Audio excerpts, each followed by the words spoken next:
Assalamu alaikum wa rahmatullahi wa barakatuh, everyone. Welcome to Muslim Network TV, Canada Today Youth Edition. This is your brother, Mohammed Maxwell Hassan, here with an action-packed episode with you today. Now, we're living in a digital world. Everyone is online. A lot of people are, trying to be on the internet. And you can imagine, especially with this whole pandemic, it just really magnified that.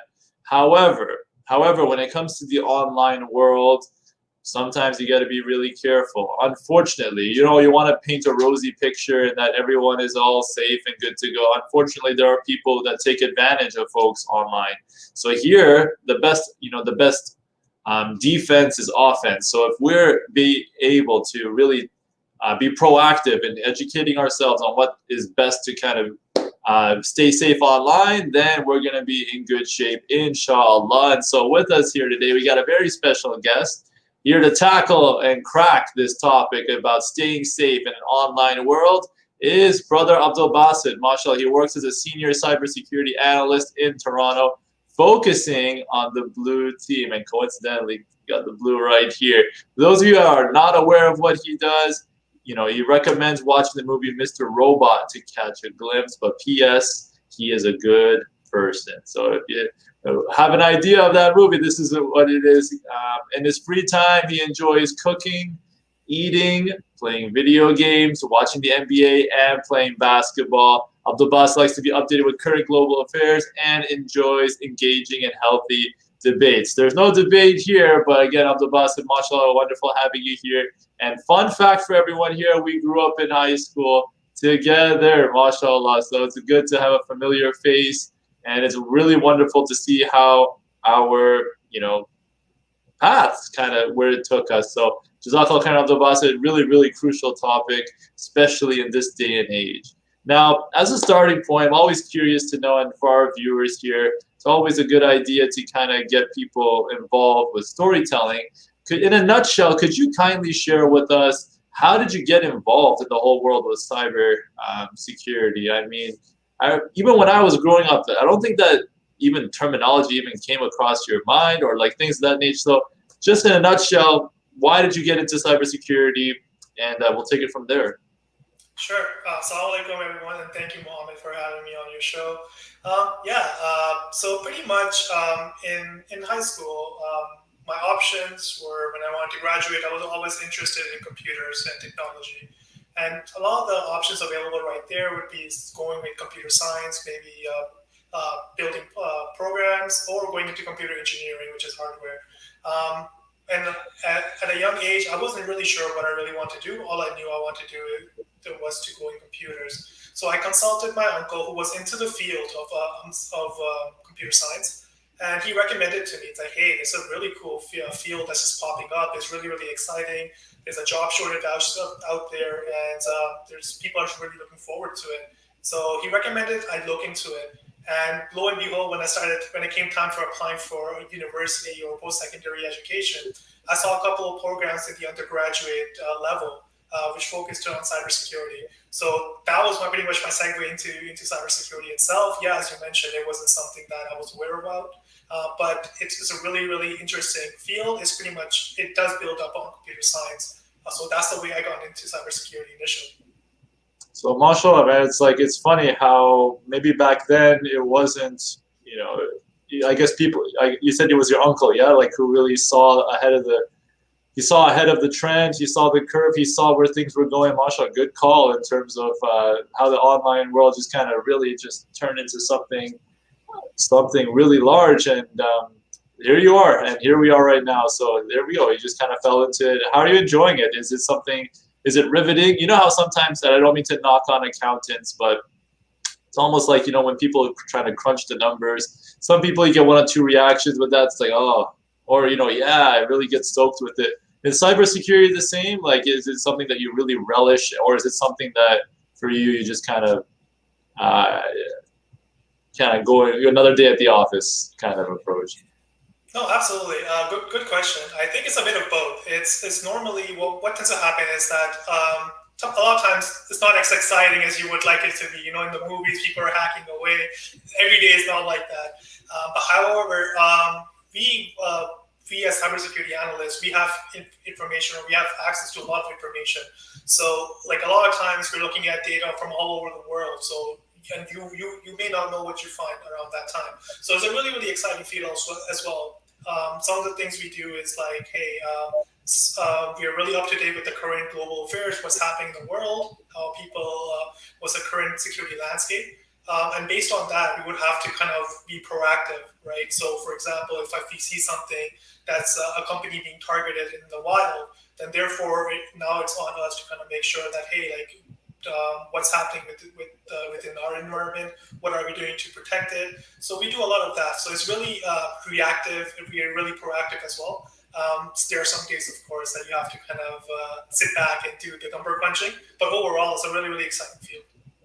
Masha, man, good to hear that. So I guess Hollywood maybe portrays it as a super duper, thing, but it is what it is. It's a real life. This is a real life situation. I guess maybe people don't think about it as much. They kind of mind their own business, go on Facebook, YouTube, the usual social media and for them it's like whatever, another day. But people actually could get have their identity or have some security that's breached. So that, I think, is a good segue into maybe based on your experience and based on the knowledge that you have, what are some trends that you've noticed in terms of how people use the online world? Is there anything in particular that you could speak to? I mean, are there maybe common pockets or areas that you feel that is higher risk of online, or do people care about their safety? I mean, what do you make of all, are there any general patterns or trends that you've noticed that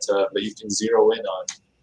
Yeah, no, of course. I think, as you mentioned, that in living in a digital world, I think a lot of times we are really not aware of all the information that we share to the public. For example, like people will upload all the information on Facebook. It's like, hey, I live here, I attended this school, I have this job. And similarly, like having information on LinkedIn as well. To us, as this is some information that you may not realize is the actual meaning behind it. It may not mean as much to you because you're sharing personal information, but in the digital world, yeah, for sure, like that could kind of be used against you in a sense, right? People can build a digital profile of the type of person you are, what you do, where you live, where you went to school, and stuff like that. They can kind of profile you in a sense. So I think right now people are really sharing a lot more information than they really should. That's what I see. And that information could somehow be used against them. Typically in the scenarios where, for example, you might be going to get a job, right? A lot of times your employers can actually check your digital profile, what you like, what you do on your free time, so they can compare that to what they see on your resume and see whether it actually makes sense. So it really does affect you. It affects your education. It affects your job employment and stuff like that as well. And currently, as you know, like because of the whole the pandemic, people are working from home. So the landscape has slightly changed a little bit. People are still working at their job, but they're working through home, and that increases the risk from what we see. It's because people are now probably using their personal devices. They may not be communicating, or they're not logged down to using their corporate network. So there could be a lot of threats that they can kind of be around, right, or be targeted with since they're working from home, because there are not as many protection mechanisms while working from home versus working in the office. Yikes, man. I don't know what to say. It paints a pretty bleak picture, but it's good to dive into this like a little bit more. We have to go into things with eyes open and not just kind of turn a blind eye to these things. So, okay, let's unpack this a bit more. Suppose, let's say Facebook, you use the example of employment. Somebody's sharing, hey, I live in so-and-so, such and such address, or this, that, and the other. Can you give an example, like a real life example or something? Maybe keep them anonymous if that's the case, but could you really paint a picture of how oversharing can really lead to disastrous results? Yeah. No, absolutely.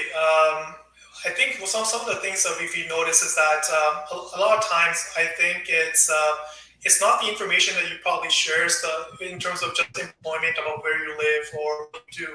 It's the type of the way you communicate, right? What kind of content you share. A lot of times, we share stuff. We like pages on Facebook. We share links on Facebook and stuff like that as well. So that way, an employer could figure out, okay, well, the type of person this person is. So, for example, in a really bad scenario, you might, if you portray yourself as a really good person on your resume, it's like, hey, I have all the skills and stuff like that.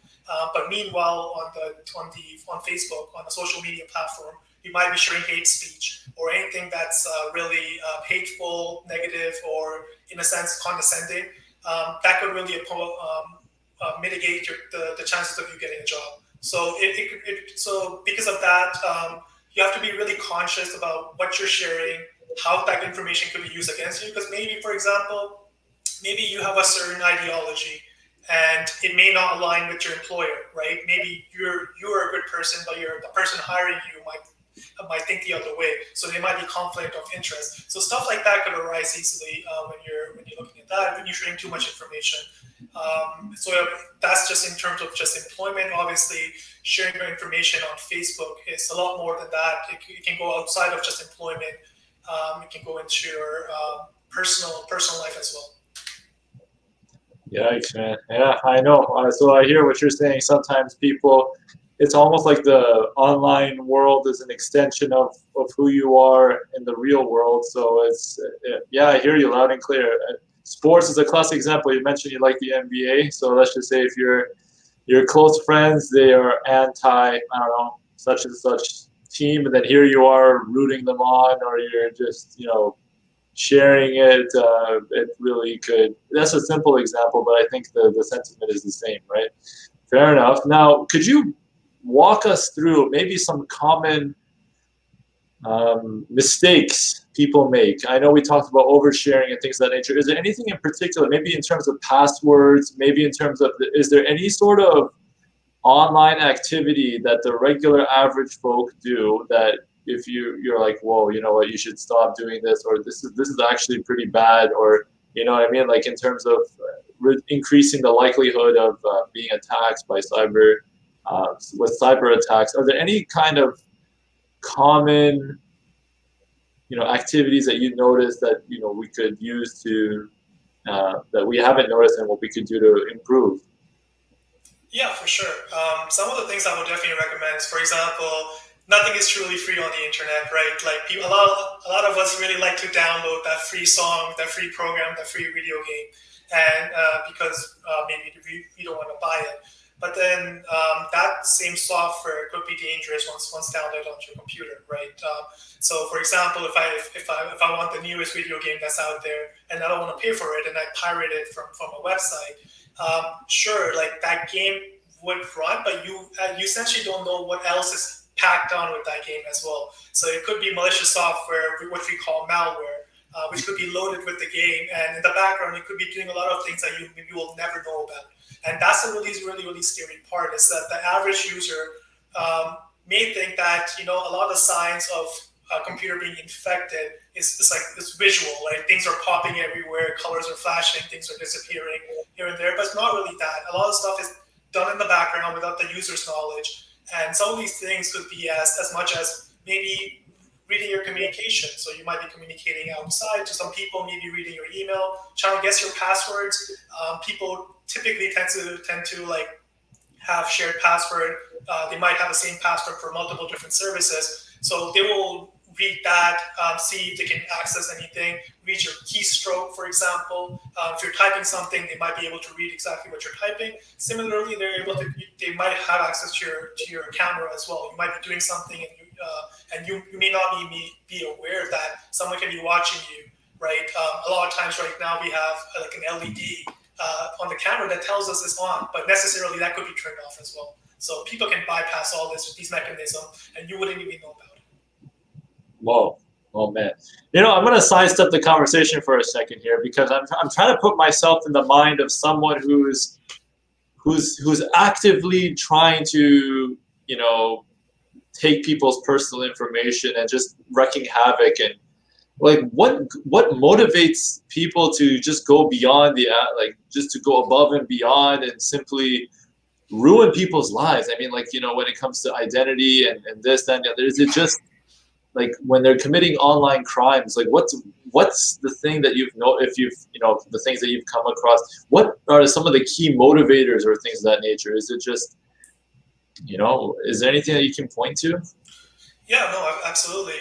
It could be varies from the motives can vary, right? Could be financial motives. For example, at the end of the day, a lot of times these hackers or the bad actors are trying to make money, and to do that is for them to actually gain access to illegitimate information or something, like maybe your bank account or maybe information that they can use in a certain way to make money. So that could be one of the factors of why some of these attacks are so prevalent.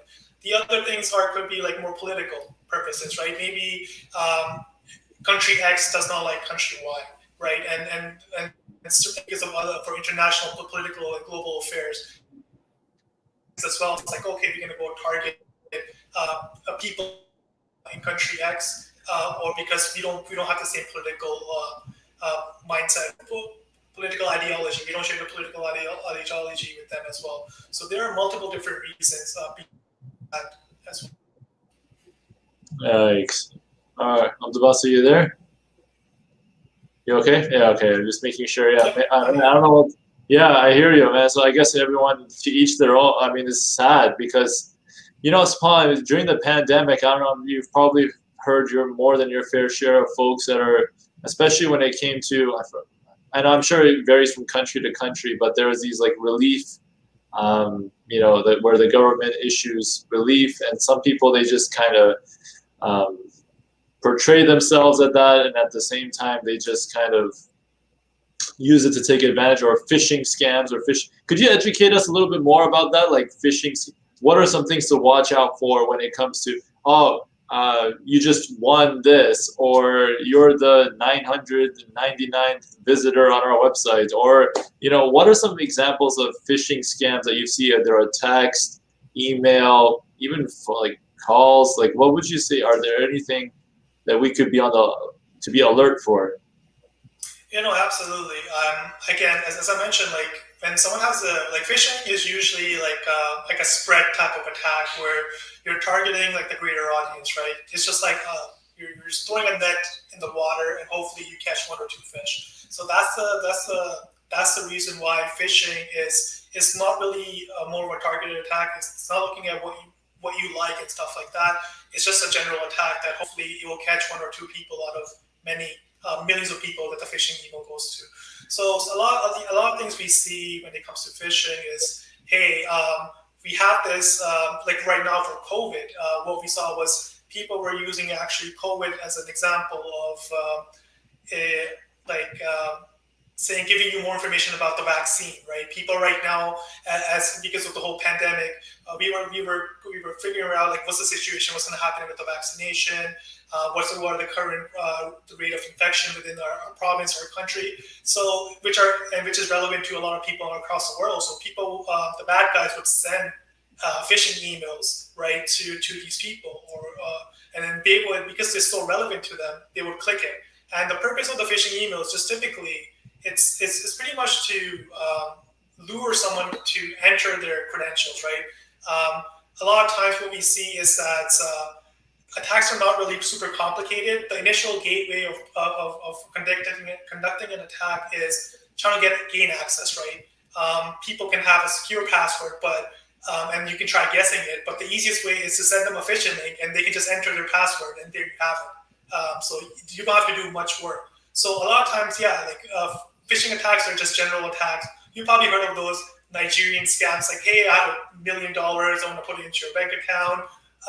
So those are some of the older tactics that people use, but right now the phishings are getting a little bit more relatable, right? Based on something that you're interested in. Maybe the new Xbox came out, or the PlayStation came out, and you're like, hey, cool, I have a chance to win this new PlayStation, and all that I always wanted. So you might be more reluctant to click that link and have a chance to win a PlayStation, right? So And as soon as you said the word PlayStation, I'm remembering what's it called? There's these, they call them scalpers. I think you're familiar with that. Like, yeah, man, people, they just quickly buy all the PlayStations out and they sell them at a price. Man, that's just, oh, I don't know what to say.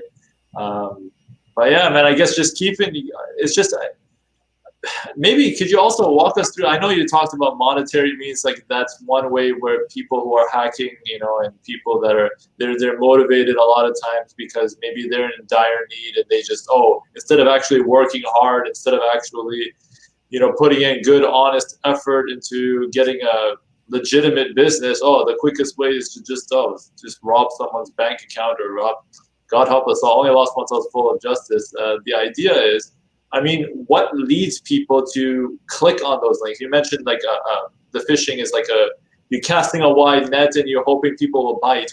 Why are those one or two people that bite? Why do they bite, in your opinion?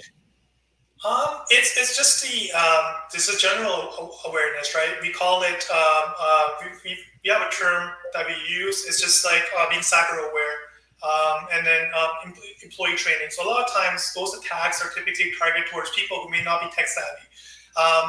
You have to realize that a lot of people they predate the computers that they're currently using, right? All the smart devices that we're currently using. These type of technologies were not around when they were growing up. So the older people are more reluctant to fall for these tactics because they don't understand how phishing really truly works. They don't have a full knowledge of how like all the scams that can happen over the internet. So the pretty much the intent of those type of attacks are targeting the people who are the most vulnerable, right? The younger people who have maybe, because of the fact that they probably want free things, you can target them, or the older people, they don't really understand that something is illegitimate, is actually harmful to them, and they may be more reluctant to click it, right? For example, if I send them a link to a bank account they use, disguised like a phishing link disguised as their bank account they use, they'll be like, oh, cool. They probably don't know the difference between, hey, is this coming from my real bank account or not? So the target audience there is people who may not be tech savvy or cyber aware. So I think that's one of the issues, or one of the things that why people fall for some of these phishing attacks and stuff like that. Right, I hear you loud and clear. Yeah, when it comes to lack of awareness in general, I hear you. So now, if I can ask you then, what would you say, in your humble opinion, is there would a nationwide campaign do the trick? Like, what would you say? You know, people are always asking about awareness of so many different things. You know, there's so many issues that everybody says we all need awareness of. How do you become tech savvy and aware, and in a world that's oversaturated? What would you say are some examples of things that are really effective that gets people to really understand the difference between a phishing scam versus something legitimate versus malware versus what have you? What would you say? Like, what would be? And imagine if Abdul said you have the keys to the kingdom. You can do whatever you want. Like you have the ability to raise as much awareness to the whole world as possible. What would you be I'm gonna put you on the spot here. What would you say would be your game plan or strategy to get that out there? Again, because I think that a lot of people are like, the social media has a big prevalence as well, right? So that's one way to outreach people. I think as younger people, we are growing up with this technology, so I think it's the onus is really on us to educate those who may not be aware. You and I probably can differentiate between what's bad and what's good when it comes to like a phishing email, right? So I think, and it may not be true for someone else. So it really comes to us to kind of make sure that people around us, we can kind of guide them in terms of, based on our experience, that, hey, like, yeah, we should. Yeah, Abdul What? Abdul, you there? Okay. Not sure. He kind of timed out. Okay, just put it on me for now just to make sure we're good to go. All right, okay, little technical difficulty there. You can see we're talking about cybersecurity, but the online world is definitely one that's sometimes unpredictable. Until he comes back, we'll make sure that we'll be having good to go. But to recap so far what we talked about and discussed, with cybersecurity, it's tough. It's tough for us to kind of get to be on our toes at all times. People, unfortunately, again, like I said it before, we want to paint this rosy world and making sure that everyone is in good shape and that everyone is out there for you. Unfortunately, no. There are some people who actively plan out things and they're targeting certain folks, and we pray to Allah subhanahu wa ta'ala to keep us all safe.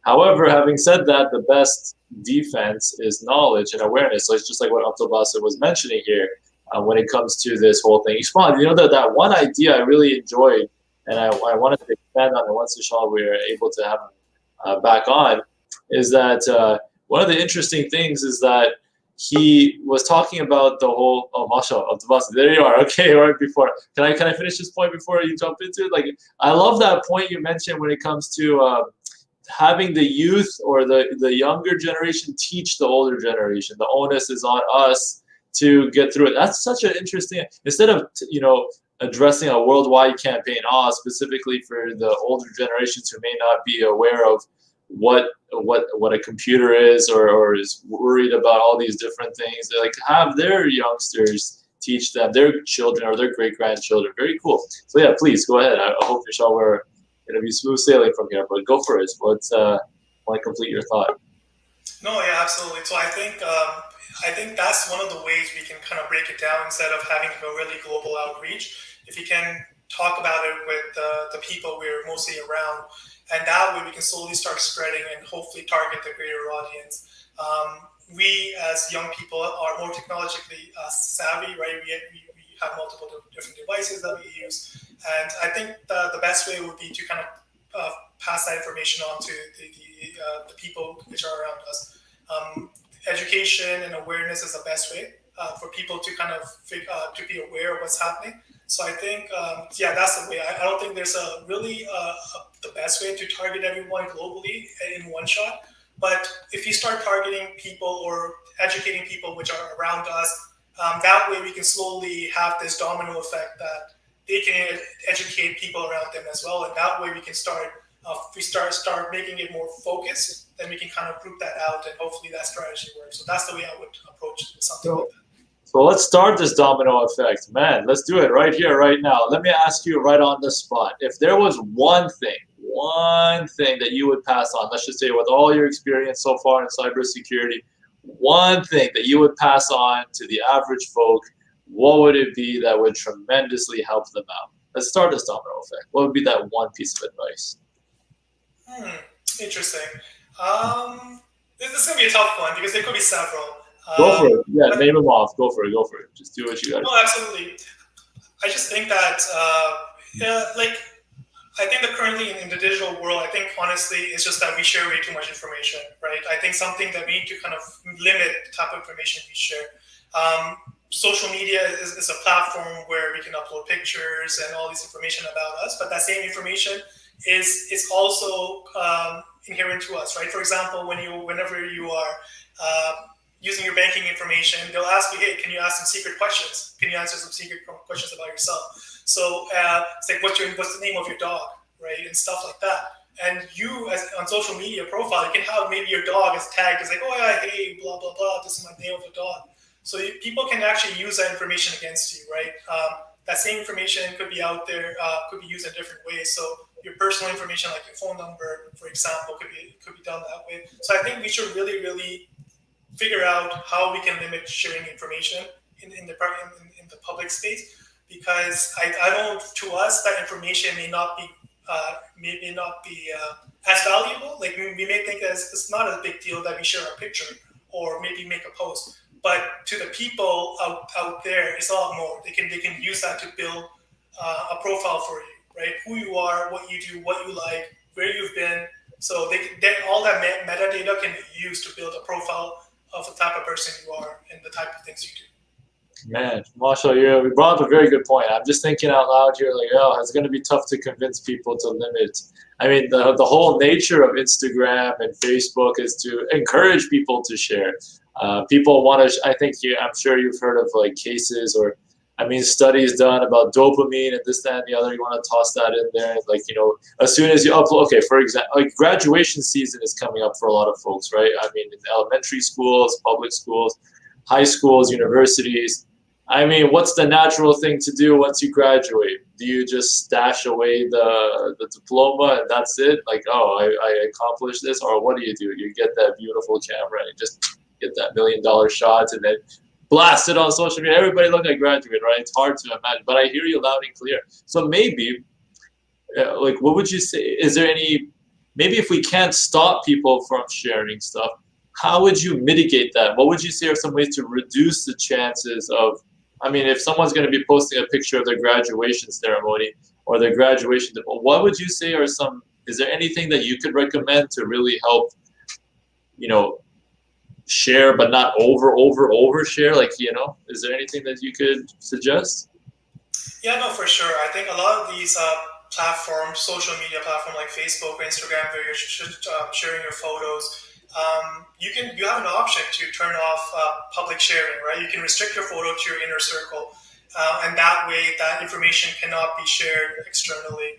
A lot of times our photos, sometimes we may not know the privacy settings around our photos, so that way that photo could be visible anywhere. Our profiles are also visible everywhere. So a lot of these social media platforms like Facebook, LinkedIn, Instagram, and stuff like that, they have the ability to limit the exposure, or people who can actually search you on the internet, right? They won't see any hits. So you should really, if you do like sharing those photos of your graduation, for example, maybe share it with your inner circle, right? I wouldn't see a need of sharing it with the greater world. I would want my friends and family to know that, hey, I graduated. So I would really make sure that the pictures I'm sharing are sent to an exclusive group of people. I think Facebook, or not Facebook, Instagram has a feature called close friends. So you can share those type of information to close friends. And Facebook, same thing as well. You have the ability to kind of restrict your profile, that anyone, if I search in your name online, I don't see your profile picture. I don't see the stuff you posted, because that thing's private. If you don't do that, maybe if your profile, for example, is public, then I can maybe search your name up on Google and I can find your profile and I can see exactly the things you're posted, the pictures you've uploaded. Even though I'm not really connected with you, I could be anywhere in the world. So you should really tighten down those controls wherever possible to make sure that you can limit the information that's exposed to the internet. So maybe that could be it. Maybe the domino effect could be knowing the privacy settings, like really understanding that. Like, how many times have people actually bothered to look into the privacy settings? Maybe not as much as they should, right? That's a good one. So like getting people aware and educated and understanding, hey, look, are you aware that you can turn off, let's say, the public setting, and you can restrict it to friends or close friends, or so that's a good one. That's a very useful tip, and that's very practical. I think a lot of people could benefit tremendously from that. Now, when it comes to, let's say, purchases, I think this is something else. We talked about social media. Let's say I'm gonna name drop here. Let's say Amazon, for instance. Hamza, it's reality. It's a reality for a lot of people. I mean, it's very tempting. I mean, the prices, the expedition, like the expedited shipping, and you just get it at your doorstep and all that jazz. It's very enticing to folks. Is there anything? I mean, it seems at first glance it's very innocent. You put in your address, your contact, your credit card information. Is there anything dangerous about this that you would caution? Or is there anything that you've seen, or is it something that, not as bad as other places, like in particular, let's say, social media platforms that are geared mainly for entertainment as opposed to buy and sell? Yeah, no, for sure. Take Amazon, for example. There could be different sellers, right, on Amazon that exist. The product is not directly coming from Amazon. They have other sellers, third-party sellers, which have stores essentially on Amazon from which you're buying the product from. A lot of times, some of the things I've noticed is that For example, one of the scams I've seen on Amazon is that a new seller would create a new account on Amazon, and start selling stuff for way below market value. And as a consumer, when you look at a great deal, you're like, hey, wow, I want this new great pair of headphones, which retail for $50. This seller is selling it for $10, right? And then now you see people posting about it, and you see the reviews, and you see 5 stars everywhere. People are posting photos.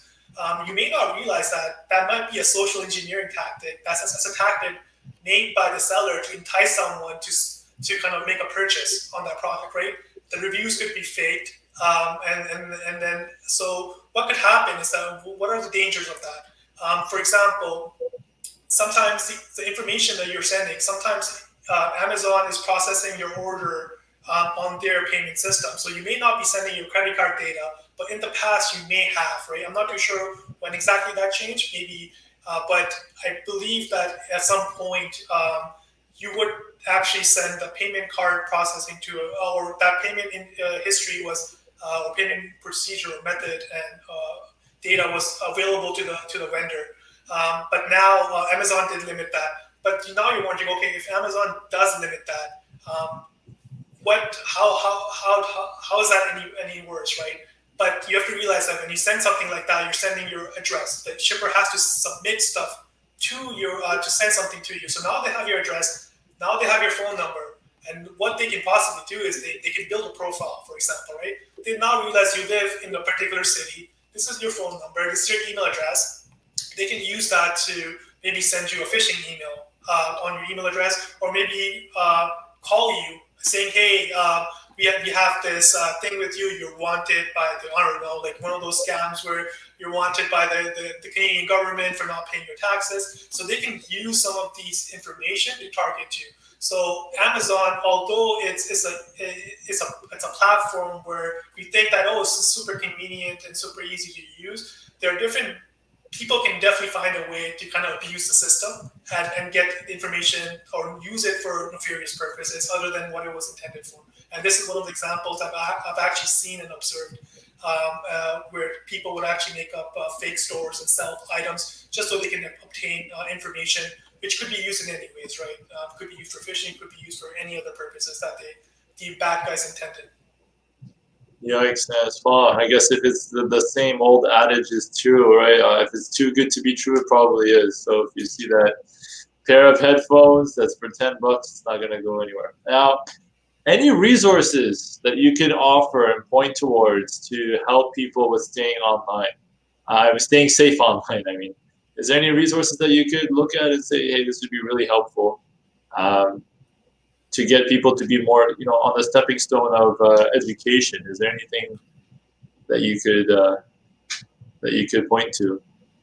Sure, no, for sure. I think you have to just be aware, right? I think just read news. I think news is really, really good. In terms of all the recent things that are happening, typically the pattern is the same. We look at really complicated attacks. A lot of things is like maybe outside of our scope of like how complicated they are. But a lot of these attacks are conducted through a really small means. For example, you might see like a system being shut down by ransomware. I don't know if you were aware, but recently there was a ransomware incident in the United States for the Colonial Pipeline, where the whole entire system was shut down because they had pretty much ransomware the entire infrastructure, and therefore it caused an outage, right? And you may think that's super complicated, right? Like how were they able to do that? And it turns out, if you read the news, the reason how they got in was an old password, right? And a password for an ex-employee. So apparently this employee did not work for Colonial Pipeline in the past, or hasn't worked in the Colonial Pipeline. However, his account was still active. And what they discovered was that in the dark webs that he had used a similar password somewhere else. So someone realized that, okay, well, this person works here. Let me try a password that they used in the past. And lo and behold, they had access to the environment, and then they can go in and do that. So some of the resources, like the recurring patterns here, is just that, hey, just make sure that you have a strong password, right? Don't click on any suspicious link or emails. Don't click on, don't open any suspicious attachments. Don't download any software that you really don't know. Some of the resources could be within like news that you read, or maybe on YouTube. I know a lot of people like to watch YouTube videos and stuff like that. There's really good programs out there or channels out there which promote good cyber hygiene. So I think some of these things that we could do and can really apply to ourselves would be, making sure that our passwords are long and complicated, like not super complicated, of course, but long enough that it takes a long time for a person to kind of crack it. And then use different password across different services. A lot of times we're people of habit, right? We may have multiple different services. I might have a Hotmail account, a Gmail account, and Yahoo account. And as a human being, for convenience purposes, I might have the same password across, right? But that one password now can give an attacker access to multiple different services, right? So I think some of the things we can do is just make sure is that we're really aware of what's really happening. A lot of these things are not really complicated. You're just going to make sure that if something looks too good to be true, it's probably too good to be true. Just make sure that, again, some of the things we do is long passwords. Don't click on any suspicious links. Don't download anything suspicious. Make sure you don't download anything like a PDF file, any Excel file into emails. And just make sure that like something that we always like to do, we have our smartphone walking around with us. And a lot of times, you know what, we might not have data. So we might connect to like a public Wi-Fi, for example. There are dangers to that as well, right? So just making sure that, you know what, there are times that people can view what we're doing. So having that, being aware of some of these things through means of reading newspaper, watching YouTube videos, reading articles online can really, really help educate the users and making sure that they're protected and against these really small threats. MashaAllah, man, dropping gems left and right. Do you have any YouTube channels that you could point to as well? Like specifically if someone wants to search up anyone that's really helped you out tremendously in your whole cybersecurity journey? Absolutely. So these might be a little bit high level, but there's a group called SANS Institute. So they have a really good channel on YouTube which talks about the discipline of security, kind of walks forward, brings in different professional people from different professions to talk about what they do in cybersecurity. So so you can look up SANS, SANS, on YouTube, and they'll give you different videos about the type of the complexity, to the basic complexity of an attack to like a really complex type of attack. And then there's other channels, like people actually do like exercises as well. I watch a channel called Black Hills Security, and these people kind of are they are a lot more complicated and technical, but you can get the basic idea of the type of things that they're trying to do, right? Some of the basic attacks they do is like, hey, like they get hired for engagement purposes, and they will pretty much go to the customer's environment and try to break in as a good guy, right? And some of the techniques they use is like, hey, social engineering. They'll go on LinkedIn, look at the people's profile, get their information, get their phone number, and maybe try to find a way to social engineer them. So these are some of the tactics which can be really applied to your personal life as well if they're not really complicated, that you can kind of like catch from some of these videos. MashaAllah, all right, there you go. So for those who really want to, sink their teeth into the whole cybersecurity world, they said SANS, SANS, and what was it, Black Hills Security. Black Hills Security, there you go. So that's for the viewers as well, to check it out if you just to satisfy that curiosity, and for those who really want to, maybe cybersecurity is for you. You never know. I mean, it's here to stay, and unfortunately, there's no shortage of people like bad guys, so to speak. You mentioned you gotta have to chase after them, and you kind of have to, there's mashallah, of the bus. I think you're gonna be in. There's work for you forever, inshallah. May Allah accept it. Man, keep going, doing all the amazing things. Now, I hate to say it, but I always say it, like in these shows, that all good things must come to an end. Man, phenomenal experience having you here, and learning, opening up a bit, getting more aware and conscious, not just scrolling mindlessly and just going through the day-to-day. It's always good to take a step back and say, unfortunately, you see people on the news saying that, their identity's been identity theft. their bank account's been wiped clean, that people are in danger. May Allah subhanahu wa ta'ala protect us all. And it's a reality, but we got to prevent that, and the best way to do that is through education. So I'd be remiss if I didn't give you this final opportunity. If there was any golden piece of words of advice that you have for folks to really take their cybersecurity to the next level, just to really, maybe someone who isn't super tech savvy, someone they're looking at all the web and the code, and it's like, it's too much for me. But in this case, the average individual, I know you drop gems here and there. If there was one final piece of golden advice that you would give for people to stay safe when they're online, what would that be? I would say, and this is not a really like a direct things that they should do, but realize that the weakest chain in the cybersecurity is the human aspect, right? That's the one that gets exploited the most.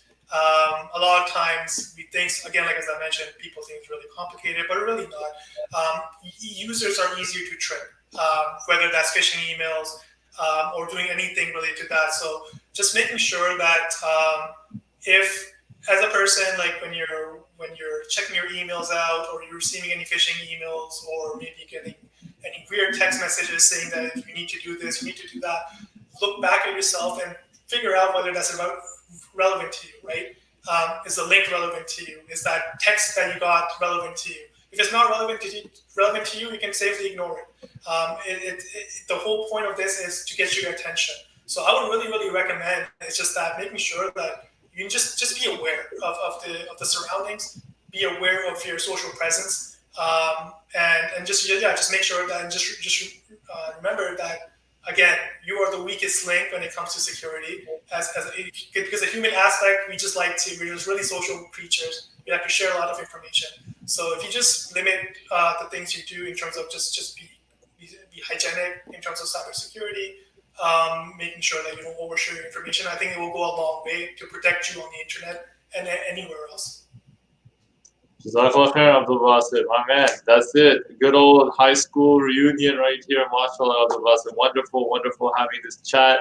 May Allah subhanahu wa ta'ala protect you and all the amazing work that you're doing, and as you're continuing to go through fighting through cybersecurity. My man, I hope and pray to Allah subhanahu wa ta'ala all goes well. And again, thanks for raising our consciousness and level of awareness of surfing on the web in the best way possible. Now, I want to talk to the viewers for a quick second here about cybersecurity. Now, when it comes to cybersecurity and we're talking about the internet, there's just one golden rule that I personally like to live by, and as much as possible. We're not perfect, but as much as possible to live by this one principle, and that is whatever you post, whatever you do, assume the whole world will know about it.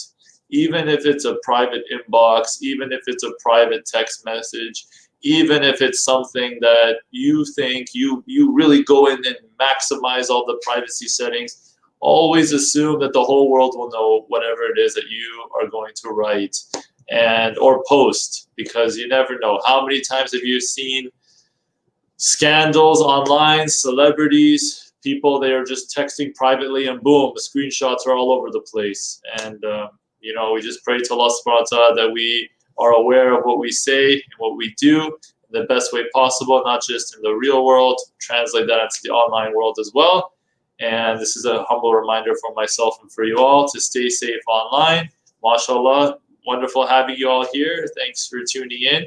Canada Today Youth Edition on Muslim Network TV. This is your brother Muhammad Maxwell Hassan. Tune in on Wednesdays, 7 p.m. Eastern Standard Time.